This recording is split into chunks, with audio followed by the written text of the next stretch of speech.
दोस्तों, अस्सलाम वालेकुम, सत श्री अकाल। मैं कलीम शेख और अभी मैं हूँ मुंबई में। और मेरे साथ मुंबई के एक एमआईएम कार्यकर्ता महाराष्ट्र से, मुंबई से हैं।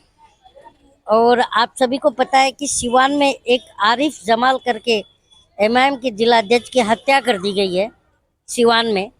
और पूरे देश में इस पर बवाल मचा हुआ है। और इनके एमआईएम के पार्टी प्रेसिडेंट असदुद्दीन ओवैसी साहब ने भी फ़ोन पर जो है उनके परिवार से बात भी किया। और तमाम पॉलिटिकल पार्टियों के कार्यकर्ता और नेता उनके आवास पर पहुंच रहे हैं। इवन दिवंगत शहाबुद्दीन साहब की बेगम हिना साहब भी पहुंचे हैं वहां पर। तो एक एमआईएम कार्यकर्ता है मेरे साथ में बैठे हुए। इनसे हम बात करेंगे, इनका ये ऑफिस है ये, तो हम इन्हीं से बात करेंगे। तो स्वागत है आपका हमारे चैनल में। अस्सलाम वालेकुम रहमतुल्लाहि बरकातहू। आपके सिवान में कार्यकर्ता जो है आरिफ जमाल, जो जिला अध्यक्ष हैं, उनकी हत्या कर दी गई है। आप आपको पता है? कल से जो हमारे असदुद्दीन अवैसी साहब, वो उनके फैमिली के साथ में बातचीत चालू है फ़ोन पे। और जो भी बिहार में हुआ है वो सरासर बहुत गलत हुआ है, क्योंकि ये तो अंधा राज हो गया। किसको भी मार रहे हो, किसको भी कुछ भी अंधाधुंध मार रहे हो।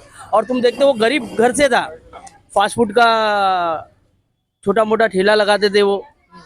और उनको इस तरीके से गोली पहले फायरिंग किया गया, उसके बाद उनको अंदर घुस के मारा गया। और उसका उनका लड़का जो चश्मदीद गवाह है, वो सारे जो भी हो रहा था वो देख रहा था आंखों से अपने।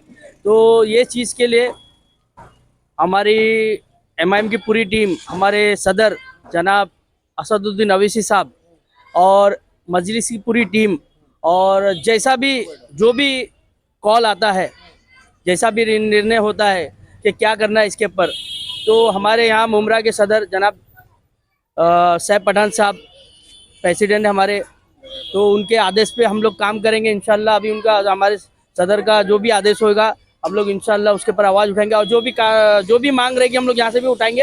और क्योंकि ये जो हो रहा है बहुत गलत हो रहा है। और नीतीश कुमार और ये अपना तेजस्वी की सरकार है, और ये अंधा राज चल रहा है, यानी कि कानून नाम की चीज़ ही नहीं रह गई है बिहार में। किसको भी मारा जा रहा है। ये तो पहले बिहार यूपी में हत्या होने से पहले फायरिंग भी की गई। हाँ, ये दुकान के हम लोग जो सोशल मीडिया से देख रहे हैं कि हत्या होने से पहले फायरिंग हुई है, फायरिंग होने के बाद फिर उनको अंदर घुस के गोली मारा गया। तो ये बता रहा है कि बिहार में कानून नाम की चीज़ ही नहीं रह गई। हम पहले भी यूपी देखते थे कि यूपी में धड़ा कुछ ना कुछ, यानी कि कितने ये हो गए, शूट आउट हो गए। तो अब बिहार का भी नाम आ गया।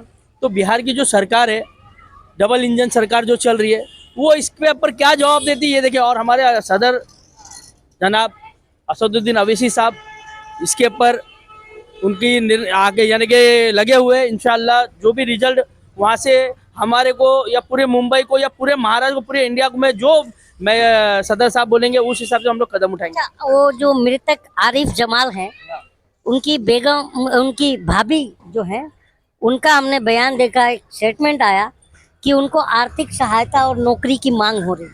क्यों नहीं देना चाहिए सरकार को। जब इतनी बड़ी घटना होती है कि अगर मेरे घर का एक यानी कि मैं कमाने वाला हूँ, मैं पाने वाला, मेरे पीछे 10 जन है, तो मेरी जिम्मेदारी, अगर मैं ही नहीं रहूंगा और मेरी हत्या हो जाती है और मैं ही नहीं रहूंगा, तो वो सरकार की जिम्मेदारी है, जो वहाँ पे सरकार में बैठे है उनकी जिम्मेदारी है कि उनको हमको मदद देना। आरिफ जमाल के बच्चे भी बहुत छोटे हैं। अरे मैं ये चीज़ दिखाना चाहता हूँ कि हमारे एमआईएम पार्टी में, पूरे इंडिया में एमआईएम पार्टी में कोई पैसे वाले नहीं है। एक गरीब घर से, आप देखते हैं वो फास्ट फूड का धंधा करते थे। ये बात तो मैं आपका फैक्ट मानूंगा। हाँ, आरिफ जमाल साहब कि हमारे एमआईएम में कोई पैसे वाला नहीं है, गरीब घर से बिलोंग करता है, गरीब घर से, और रोजी रोटी में अपना चलता है। तो ये इस कदर से वो छोटे कार्यकर्ता को, जिला अध्यक्ष को ऐसा मारा जा रहा है, गलत है मेरे तरफ से। तो मैं बोलता कि एकदम हद पार हो गई है बोले।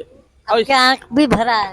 हाँ, भराएगी ना भाई। हमारी एक फैमिली है, एमआईएम की एक फैमिली है, चाहे वो सरहद के वो साइड रहे या दिल्ली में रहे, ये मुंबई में रहे या हैदराबाद में रहे, एक हम लोग फैमिली है।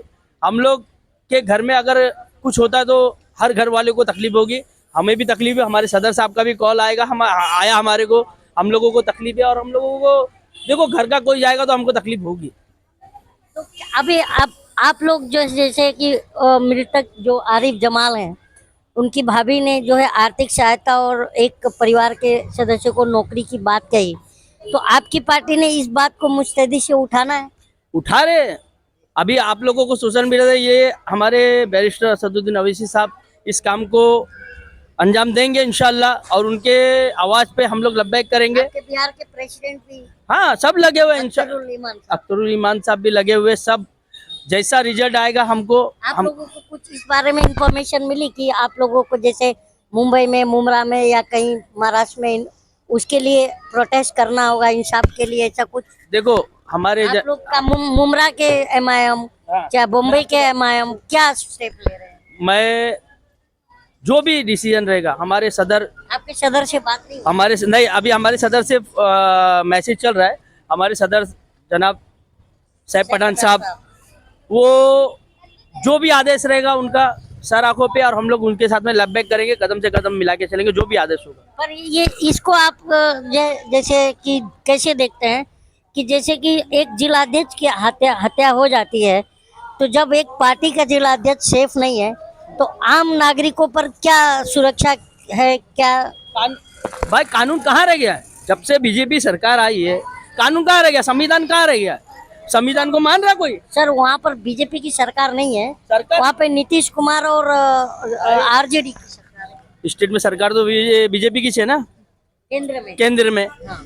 तो केंद्र में सरकार को कानून कहाँ रह गया आज? तो राज्य को भी तो देखिए जो हुआ है आपकी पार्टी के जिलाध्यक्ष के साथ, तो इसमें तो कहीं ना कहीं राज्य सरकार जिम्मेदार है ना? बेशक उनको जिम्मेदारी लेना पड़ेगा, या तो जो भी दोषी है उनको ढूंढ के उनको कड़ी से कड़ी सजा दिया जाए, और जो भी आरिफ जमाल साहब के फैमिली से जो भी उनको मुआवजा दिया जाए।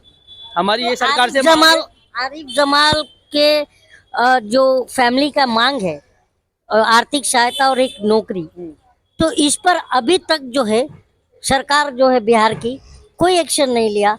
और यही इसके पहले जो राजस्थान में सरकार थी, इसके पहले वाली सरकार, तो उसमें मतलब आप देखे होंगे कि इस तरह की कोई घटना हुई तो उसमें तुरंत मुआवजा का ऐलान किया था। देखो मैं आपको एक चीज बता देता हूँ कि हमारे सदर जनाब नहीं मैं आपको बताता हूँ, हमारे सदर जनाब असदुद्दीन अवैसी साहब, अगर ये सरकार मुआवजा नहीं देगी ना तो हमारे असद साहब है ना हलक में हाथ डाल के निकालने वाले हैं। उनकी ताकत है कि वो निकाल के लेंगे, उनके अच्छे को देना पड़ेगा।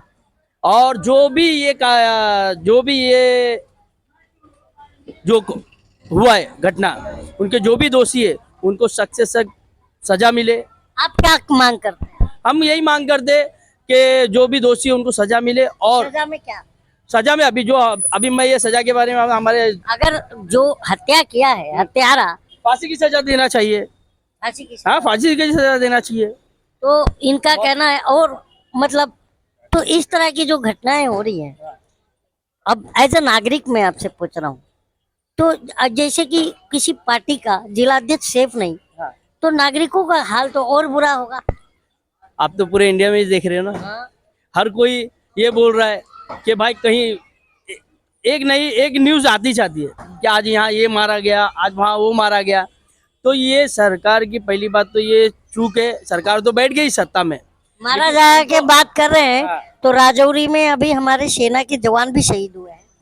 तो अब बॉर्डर नहीं सुरक्षित है तो पब्लिक कहाँ से रहेगी बताओ? मैं आपसे ये बोला चाहता हूँ, जब बॉर्डर ही नहीं ये तो सुरक्षित, दुख वाली बात है कि सेना के जवान शहीद हुए। मैं हंस रहा इसके लिए कि वो सरकार के ऊपर हंस रहा हूँ कि जो बॉर्डर नहीं सर, हाथों में। हाँ, कायगा सुरक्षित हाथों में। अगर सुरक्षित हाथों में होता तो ये होता नहीं, काउंटर होता नहीं। आज जो मार दिए गए आरिफ जमाल साहब, पहले फायरिंग किए, फिर उनके बाद अंदर घुस के उनको गोली मार दिया गया। देखिए इनका भी कहना सही है कि अंधभक्त लोग कहते हैं कि देश सुरक्षित हाथों में है, तो अगर देश सुरक्षित हाथों में है तो सुरक्षित हाथों में देश को होते हुए भी एक पार्टी के जिलाध्यक्ष की हत्या हो जा रही है और राजौरी में सेना के जवान शहीद हो जा रहे हैं। तो इस हिसाब से अंधभक्त जो कहते हैं कि देश मजबूत हाथों में है, सुरक्षित हाथों में है, तो एक कार्यकर्ता जो है एमआईएम का, ये क्या सोचता है, मैं इनसे पूछता जानूंगा। भैया, आपको पता होगा कि ये जो कहते हैं अंधभक्त लोग कि देश सुरक्षित हाथों में है, और जो है और देश मजबूत हाथों में है, और मजबूत हाथों में रहते हुए भी एक जिलाध्यक्ष की हत्या हो जा रही है, सेना के जवान जो है बॉर्डर पर कश्मीर में राजौरी में शहीद हो जा रहे हैं, तो इसको आप कैसे मानते हैं? देखो अभी अब आपने सब बता ही दिया है सरकार के बारे में, तो अब उनको बार बार बोल के उनको क्रेडिट आप लोग देंगे नहीं, क्योंकि वो उनको उनकी नाकामी उनके झलक के आ रही सरकार की। तो मतलब ये नाकामियों का क्रेडिट ले रहे हैं मोदी जी। मोदी जी नाकामियों का क्रेडिट ले रहे। तो ये क्या मानते हैं कि ये 9 साढ़े 9 साल हो गया हाँ। सरकार को, तो आप मोदी सरकार के कामों को कितना मतलब संतुष्ट हैं? क्या संतुष्ट रहेंगे? अभी कोरोना, अभी वापस मैं सुना कोरोना आ रहा है। कोरोना आ रहा है, रोना वायरस, हाँ, इलेक्शन आ रहा है, कोरोना आ रहा है। अभी देखो पब्लिक को और क्या क्या झेलना है। ये भी षड्यंत्र मानते हैं ये भी षड्यंत्र है। कोरोना। कोरोना देखिए, ये कोरोना जो JN1 जो वेरिएंट है, उसके बारे में भी इनको शक है। तो मतलब इनका कहना है कि कोरोना नहीं, ये रोना वायरस है, रोना वायरस है। Corona virus. मैं आपसे एक ही बात, एक लास्ट बार बोलना चाहता हूँ कि जो भी बिहार में हुआ है, हिमाचल में, नहीं, सिवान में हुआ। सिवान में, तो वो सरासर गलत है। और जिसने भी ये सरकार का काम है, पहली बात सरकार का काम है कि जो भी दोषी है उनको सख्त से सख्त जगह सजा मिले। और मैं तो चाहता हूँ कि उनको फांसी की सजा मिले कि वो दोबारा किसी के साथ किधर ना हो, क्योंकि एक को देख के दूसरा सबक सीखे। तो मैं ये चाहता हूँ, और उनकी फैमिली को मुआवजा मिले। और इसके लिए हमारे सदर जनाब बैरिस्टर असदुद्दीन अवैसी साहब जो भी निर्णय लेंगे, उसके बाद हमारे यहाँ पे मुमरा में हमारे जनाब सैफ पठान साहब जो भी आदेश उनका रहेगा, इंशाल्लाह हम लोग उसके साथ उनके साथ में लब्बैक है और कदम से कदम मिला के चलेंगे इंशाल्लाह, जो भी डिसीजन रहेगा इंशाल्लाह। तो ये थे एमआईएम के कार्यकर्ता मुशीर शेख साहब, जो कि एक खुद बहुत एक्टिव कार्यकर्ता हैं एमआईएम के। और जो आरिफ जमाल साहब जो सिवान के जिलाध्यक्ष थे एमआईएम पार्टी के, उनकी जो हत्या हुई है उस पर इन्होंने अपनी राय रखी और काफ़ी दुख व्यक्त किया। और इनका कहना है कि डायरेक्ट जो है सरकार की जिम्मेदारी बनती है लॉ एंड ऑर्डर की, कानून है ही नहीं, कानून का राज नहीं है देश में, इनका ऐसा कहना है। आपको कैसा लगा इनका जो है जवाब, और क्या सोचते हैं आप, कमेंट बॉक्स में ज़रूर बताइएगा।